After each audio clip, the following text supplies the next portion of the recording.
अस्सलाम वालेकुम नाज़रीन, जरा तसव्वुर करें एक सेहतमंद इंसान सुबह नाश्ता कर रहा है, हंस रहा है, बातें कर रहा है और अचानक उसका एक हाथ कमजोर पड़ जाता है, ज़ुबान रड़खड़ा जाती है, चेहरा एक तरफ को झुक जाता है। चंद ही मिनटों में वो इंसान बिस्तर पर बेबस पड़ा होता है। ये कोई फिल्मी मंजर नहीं बल्कि हकीकत है और ये फालिज है। दुनिया भर में हर साल 70 लाख से ज्यादा लोग फालिज से जान की बाजी हार जाते हैं और ये दिल की बीमारी के बाद दुनिया की दूसरी सबसे बड़ी कातिल बीमारी है। और हमारे अपने पाकिस्तान में तो सूरत और भी संगीन है। माहिरीन के मुताबिक रोजाना 1000 से ज्यादा अफराद फालिज का शिकार होते हैं और रोजाना 400 से ज्यादा अफराद इसी बीमारी से जान गंवा बैठते हैं।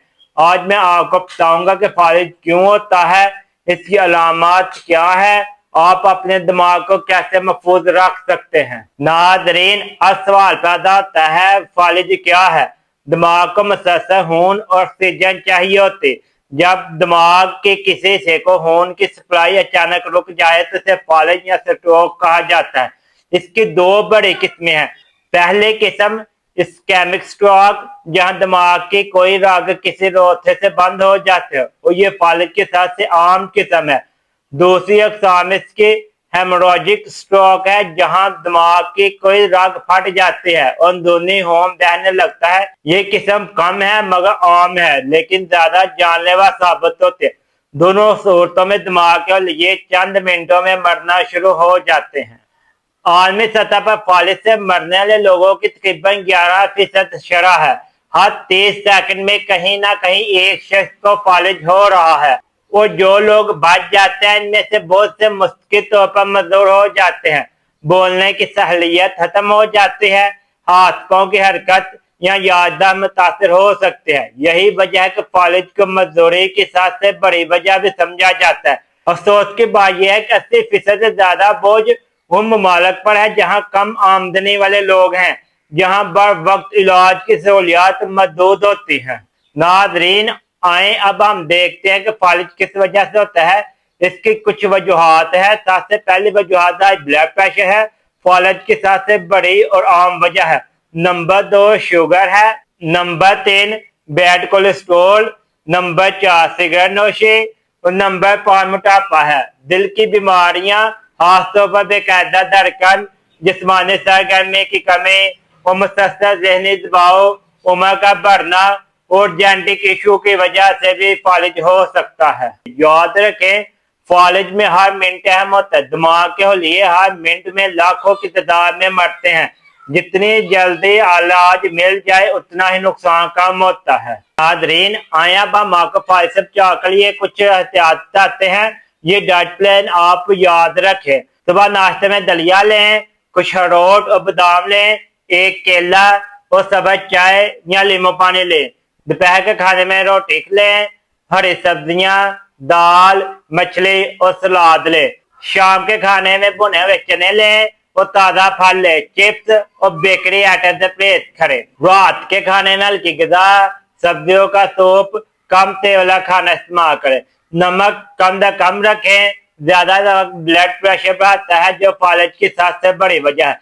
जैतून का तेल, मछली, ओमेगा 3 वाली ग़िज़ाएं हफ्ते में 2 मरतबा इस्तेमाल करें।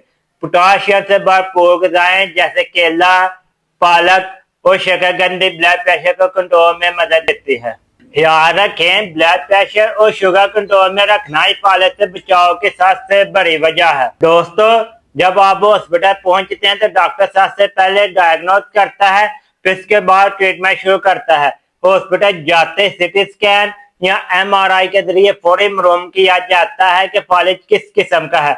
इसमें स्ट्रोक है, जो पहले चंद घंटों के अंदर ही खून पतला करने वाले इंजेक्शन या क्लॉट निकालने का तरीका कारगर हो सकता है। इसलिए अलामत ज़ाहिर होते ही पूरे हॉस्पिटल पहुंचना जरूरी है। इसके बाद ब्लड प्रेशर और शुगर कंट्रोल करने दवाइयाँ दी जाती हैं। फिजियोथेरेपी का ट्रेनर लगाया जाता है ताकि मरीज जल्द बहाल हो जाए। याद रखें, ब्लड प्रेशर को बाकायदे से चेक करवाते रहें और कंट्रोल में रखें। सिगरेट नोशी मुकम्मल छोड़ दें। ऊपर बताया गया डाइट प्लान अपनाएं, नमक कम करें। ہفتے میں کم از کم 150 منٹ لازمی پیدل چلیں، وزن اور شوگر کو قابو میں رکھیں، دل کی دھڑکن بے قاعدہ محسوس ہو تو فوری ڈاکٹر سے رجوع کریں۔ ناظرین یاد رکھیں فالج اچانک نہیں آتا، یہ برسوں کی نظر انداز کی گئی بلڈ پریشر اور خراب طرز زندگی کا نتیجہ ہوتا ہے۔ اپنی خوراک بدلیں، اپنا بلڈ پریشر چیک کرواتے رہیں۔ اگر میری اس بات نے آپ کو ایک لمحے کے لیے بھی سوچنے پر مجبور کیا ہے تو براہ کرم اسے اپنے والدین اور پیاروں کے ساتھ ضرور شیئر کریں، شاید آپ کا ایک شیئر کسی کی زندگی اور مزدوری کے درمیان فرق بن جائے۔